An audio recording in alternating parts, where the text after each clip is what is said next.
No siamba pe madish mama me mamunyina adwo me mwakwa abado ba Adom TV kase so enwuren samwasie na braso samede bro sa Adom TV kase don sure ba ku yi mesre wani dim sa wona me betna afri sen samwasi wo yememu ene nkrofo man so na braso sa bede ebro say go TV akọ channel 176 DSTV at 280 and a Facebook/Adom TV ko ho mame like comment na fe share Efama me enwuren sam ne doso ne etodwa wo mu bi ya obetie eni ye beko odo honum wo manfo ya etete odo na ne mpotemu no ene die am mpanifo so won sesa wo ne ma emfiri ho ye de mu nsam no ebebremo na Water Resources Commission mpanifo nso de atodwa se lake bosum twe ene de ye wo hwehwe fish bakora wunya no Ede na de saade no abai bebo awuramu yenuanum asabi won edi demu abrabomu abubuafo ewo nkwanta nkrankwanta ababeto dwase mema no yusu wo mu yenyenyem wo mu a na wo mo agya wo no mo eno eche nso ye ba akosho obatan ono ankasa ne yemu ma wakun wo mo de enti ene ma ne ba se no ene apomode agedie agokansi obi man so ene enigidie na nyumremede bro sa Adom TV kase bidi afia amankwa tamaklo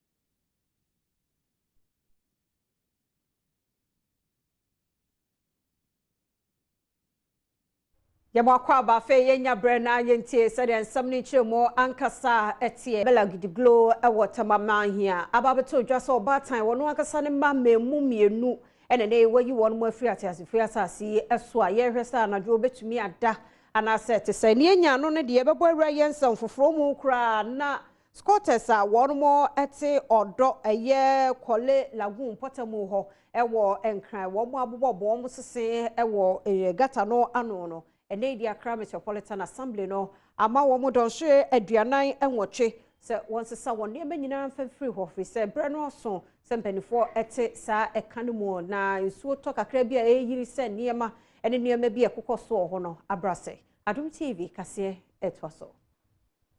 Accra Metropolitan Assembly no ehwe ni mu kwan se obete odo eni kole lagoon ni mu ye ne nyina eka kwan a wo fa so ede ama ahonidie mapa aba oman yi kropon yi mu enam so ama AMA ede kokobo ama nipa wonom tete sa miamia nyina se wonom momoden entu free honom se be ya ehyan akese ya ba betete gata ni mu no ebenya kwan akwakoye wonom adwuma Mohammed Ejeisowa ena ye meya woda enkramantamu yi ano enchiremu sei ena wode to yamane boni anim.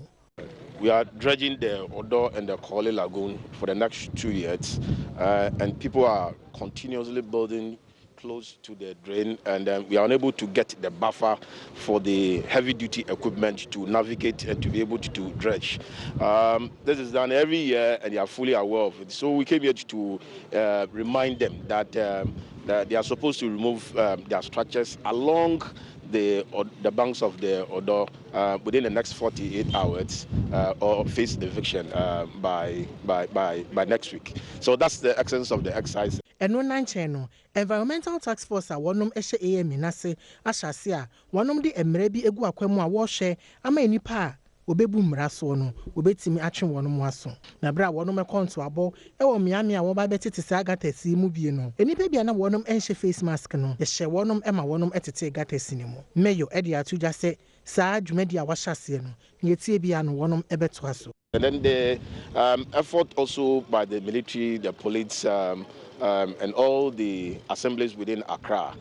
we are also enforcing the sanitation bylaws. So we go around the city and make sure that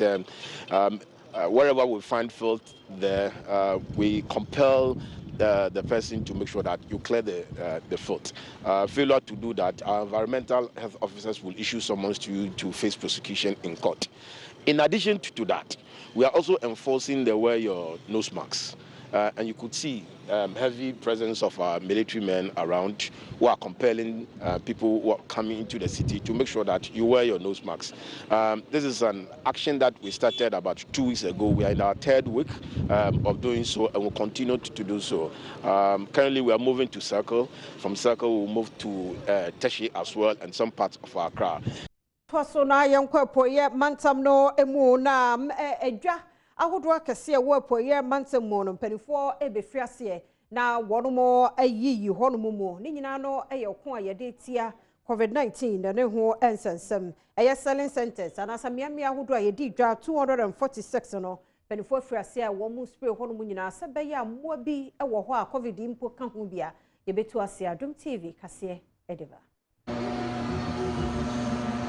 Nyamia wonum edidwa ewo epoye mantam bebro ahenu ene aduanan ensia ene wodi enu akopete honom a ne nyina eka kwan a wo fa so ede abo enipa a woton ade wo ho ne ho ban sebia COVID-19 yare ni bi ene moawa ahoduo bi enko honom ema yare ema wonom so ya sa adwumadie Ministry of Local Government and Rural Development ena wonom ehase a woye sa edwa ahoduo ewo mensini aduasa miensa ewo epoye mantam mu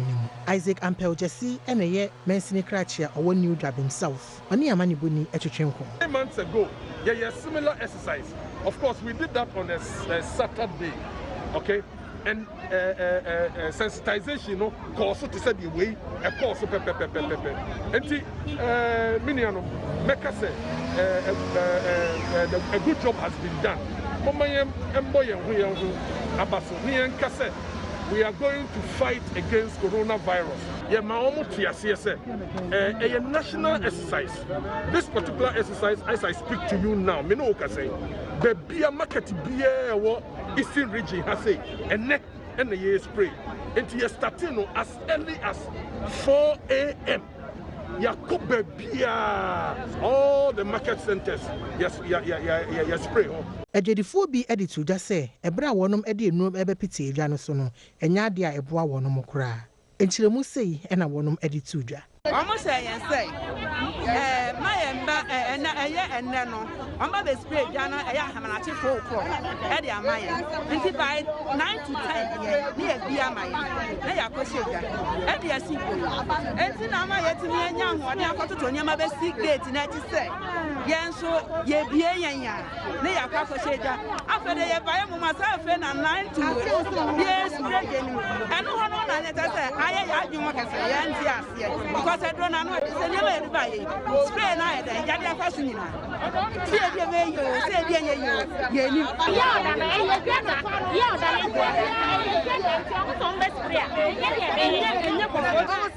from 9 going to 10 o'clock.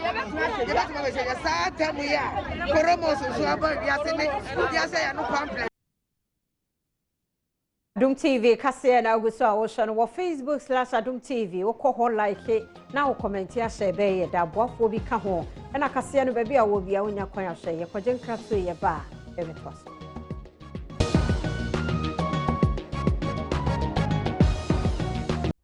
Adom TV kase na aguso a wo hwe no bi di afia amankwa tamaklo fase da ma real_abna o Instagram e banta de hyemu a afa ho ka page one salon so ebe otine kama Amau. Yet one some so near call Ball District Magistrate Court. Ya His Worship Andrew Prince Kuju Etiedrum. And they make us a nippenum dear with the Waka post for Ekukumo say August Bosmedeto Sword June 20th August 1 Mumra na and 20 years so Ninafa Mame Abesi 190 years sir. Ya born a bay ye so nipe bi bruno kum no. Sa nippenum no boaman shimwa koso. Adom TV Ediba. Ebra Savannah Mantemu Police Commander DCOP Enoch Educhumbedi akon ene adom kase ama ne boni etwetwe nkomo no wadi tuja se wonom ekire ohene a owo kafa ba no ekire ena wonom etime kire nipa no mu a osusu se enam wonom so ena maame no ehwere ne nkwa ya asese se nipa no mu ya wondin ene Haruna Anase wanya mfie aduasanan Isa Fatanko wanya mfie aduasanum Shaibu Muntala wanya mfie aduonunkono Sulemana Ali enya mfie aduasanum ena Isifu Zakibu ono so enya mfie aduasamienu sa nipa nyina no wonom akwakodu a police fo aso ya wo bo a wonom ama won ayensem no mu enhwehwemu. Mr. President, I now want to end on the note the video ended. I told you a very sordid activity took place in Kababa, the killing of Mama. And I assured you that the security services were on top of their job. I can assure you, 5 people have been arrested, and we will do everything to bring the perpetrators to book.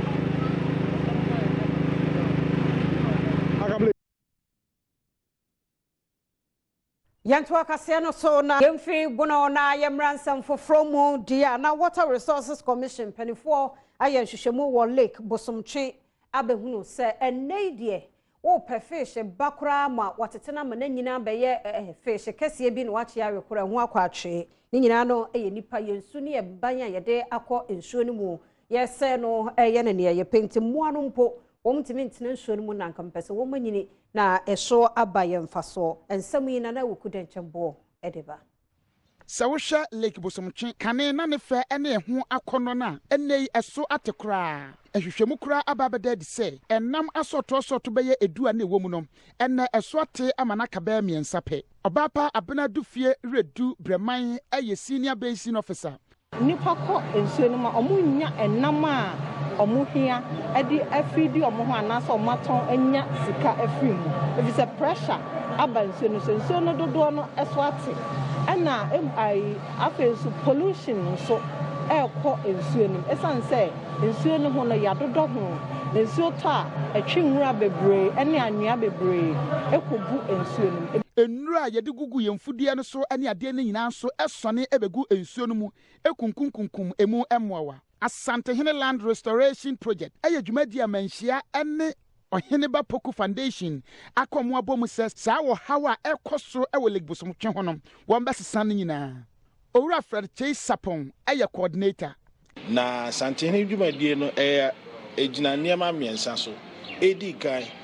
kwan ebefa so abodawo amanipa hu kwan efa so di kua no ye wo bibia nkan tete ne ye friend proka ye non shimpam odo a esasase enwura no gu asase no so na pro na ma asase no no baya eman asase na hoden a obetumi di ayekua enkitahudi a ekoso ne hyehye pampanfo adigu akwan mu no ede na di pefe se wo mo eba bebra kuayo a ekoso ewo ensuo ya no Kumasi amokom hene nana adumensa asare eye dwamtani Sante Hene achechire sade ama se kodua nua kobo minsuo no ho ban enu nti na ma ye du o mabai enti ye bai da bi enu mu hye ka kire mu se dwumadie no wo mu no mo hwe se bibia because nti bibia de beko bia be di kwako bo dwumadie no ye di si wo mo so na se wo mo so di ama wo mra ntie no mabawa no e di adwudwuma no na ye gidi se wo mu nyina ka bom se wo mbeboa amadwuma no akoso a adwuma no Memwakwa Adom TV kasea so de adu so ne yenhwe se de apomudimo nsam no etie pania eba Ghana Health Service wono eneda no se Director General Dr. Patrick KUMA ABOAGYE se neidie yenuano ma COVID ni bi kire wo mo ya won ho ye won de no esro kwa na ekosro na won so enya yare no ebie no nyame adom eba efomo wo de fa July bosomeda na to so do no enwotwe no achi ya new cases ayenya na ye no 359 we ekire se ye boye homode na su ni nyina mu no ne aka se wo so obia ye na wo se ye dadan hyiamudi a won ne ehia ekire ye de ekoso wo yade no mu enene ode tudwe. As at 11 p.m. last night, on July 6th, which is where we are currently 28th, where we are actually reporting on July 28th, the number of active cases is 3,223. This is a drop from about 1,600 the last time we were here to update. And as I keep saying, this is the most important figure as a country we should focus on, because these are the we need to be able to take care of, isolate, treat, and manage. We have recorded a GUTA discharge recoveries of 32,096 cases, and cumulatively we have recorded, ever since the 12th of March, 35,501 cases across the country. We also recorded about 182 deaths from COVID or COVID-related deaths, accounting to about 0.51% as case fatality. Comparatively, the global average is about 2% plus. We have so far conducted 391,378 tests, bringing our tests to per population to nearly 12,000 per, as a country, per million population, one of the highest. If you look at the next slide, which is the moving averages we keep sharing with you.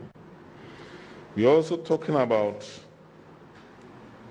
you can see still a decline. The condition continues to decline to show that we are actually on a downward trend. But as we keep saying, this is not to create any complacency. It's coming down to what we are doing. And so we need to continue doing what we're doing and doing it more to be able to continue coming down and we hit the lowest line there, 0, which is where we are all dreaming to. As at the 28th, as I mentioned, we have recorded 359 new cases spanning the 16th to the 27th of July 2020. And that shows you that a lot of the backlog has been cleared, and we are hoping that by next week we'll be reporting more closer figures than we are.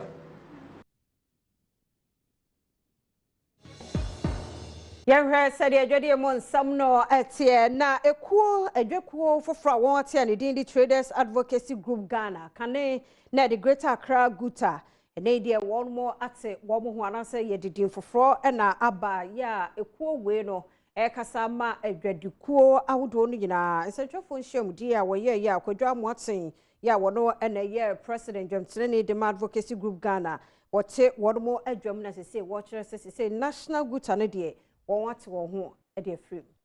Ebra opanyini a wɔda Traders Advocacy Group Ghana ɛkasa ɛwɔ wɔn nhyiamu a edi nkan aseɛ no kudwa amoaten ɛde tudwa sɛ sesei eku akane na nke frɛ wɔn Greater Accra GUTA no wɔn ɛnhyɛ kubatan GUTA na sibio. Nenti a wɔn asisi agyinae no egyina sɛ ebra na wɔn ɛyɛ Greater Accra GUTA no adwumaso a wɔn ɛyɛ ɛde bo adwadifo nti no ɛnam so ama adwadifo a wɔn aka wɔ ɛmantamu ahodoɔ a ɛwɔ ɔman mu nyinaa no atoto asrɛ wɔn mu sɛ wɔmmra na wɔmegyina mu ɛfama wɔn mu na afei wɔn ahia deɛ no wɔnyɛ ɛfama wɔn no nti ɛna sesei wɔte eku a ɛfrɛ no Traders Advocacy Group Ghana. Greater Accra GUTA ne yɛn register ɛna yɛn so register tag. Na tag in the Traders Advocacy Group Ghana. Am I a client? Am I to me call Ghana? Sabaya,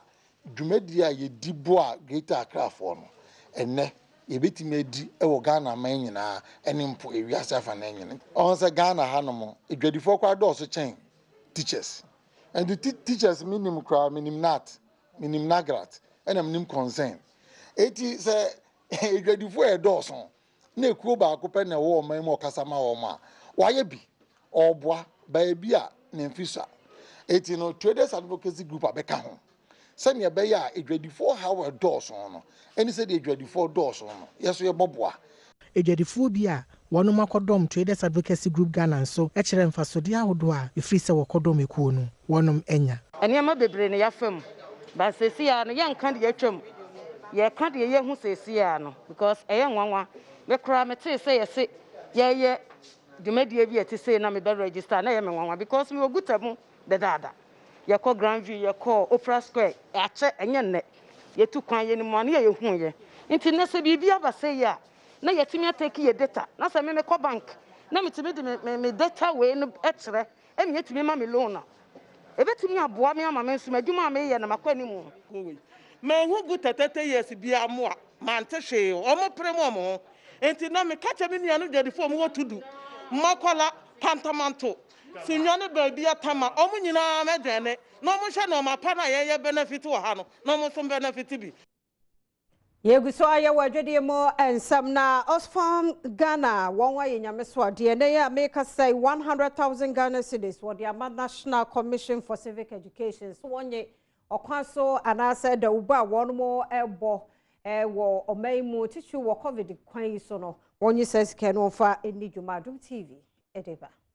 adwumaku a wondin ene Oxfam ede Ghana sika empem aha akwache Ghana adwumaku a wondin ene National Commission for Civic Education said de be ya obetimi ede na ebetimi aboa ama watimi ede aye enkyerɛkyerɛ ama ɔmanfo afa yade coronavirus ne ho na opanyina a wodi dwumadie yi anim Tijani Ahmed Hamza ede ensɛmsɛyi ɛna ato ensɛntwerɛfo anim na wato aso biom sɛ ɛyɛ ɛmoa yi a wɔde akɔma NCC yi ɛyɛ ade a na wadwene ho akyɛpa esan sɛ yade coronavirus no ɔpɛ sɛ wɔyɛ wafa mu deɛ sɛ deɛ ɛbɛyɛ Ghana ebetumi afa ne ntoma pa efra. The interventions we are carrying out includes broadly work around what I call risk communication. information, education and communication, and some billboards. There's also work around strategic support to national institutions like NCC to carry out their mandate. We also procure, supply PPE materials to communities where we work. We also support what we call potable hand washing stations to support. As an organization, we feel it's also important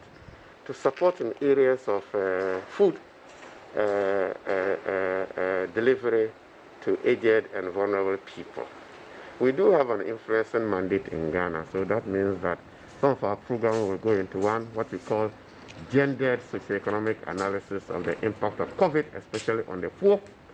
We will also do what we call value for money analysis of some of the interventions within COVID.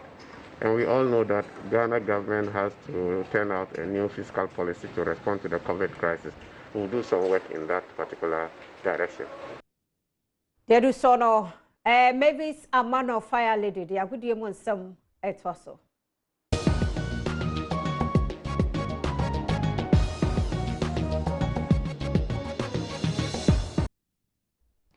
Media we can see no etwaso dia ma dia na Mavis a man of fire lady a job lady na do dankwa.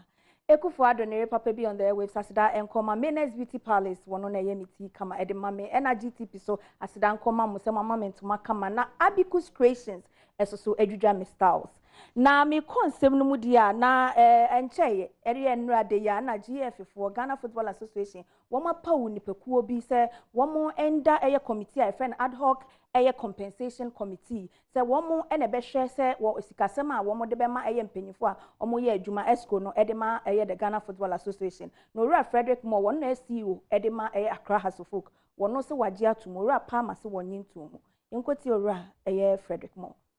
We all have got a common goal.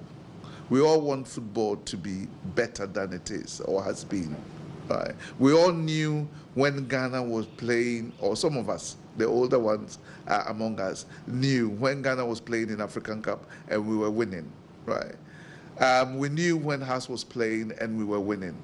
We want to bring those days back. Right. We want to bring the love, the real love for football back so that stadiums will be full and football will give an enjoyment. Right. Our economy is not the greatest in the world, okay? But for a long time, we've been happy about football. It's the #1 sport in Ghana, okay? So those are the things I would say. And I would say if people have got contribution to make, let's make them. If people have got something to say, whether it's negative or positive, say it in the most appropriate way that it will engender the positive results that you're looking for. Obaya Santua Evelyn Insian Asari, ya wada eye crop ya metema kumasa santi kotoko.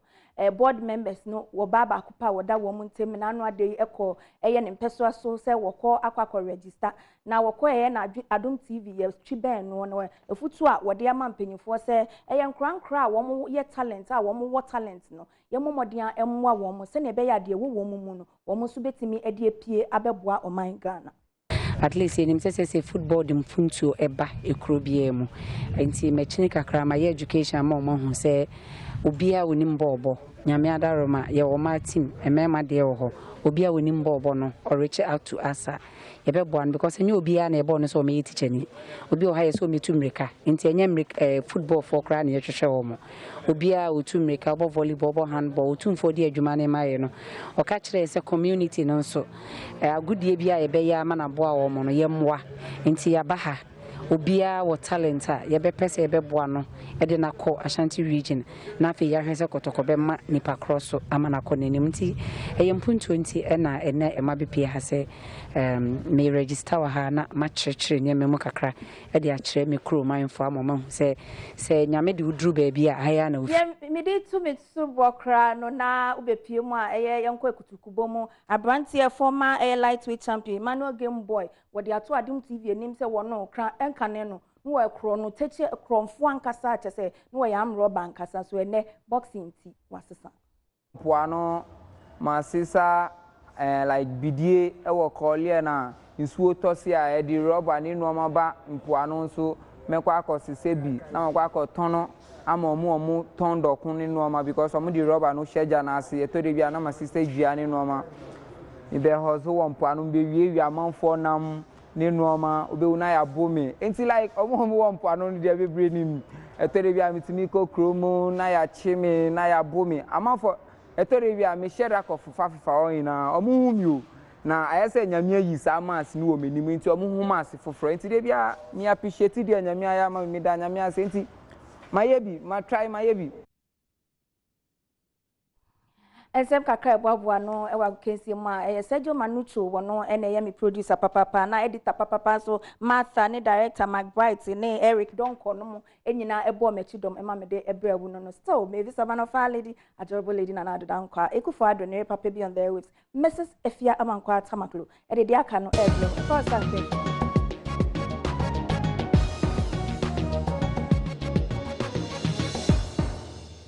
Yenye no so na kase ne mfansi mede Efia Amankwa Tamaklo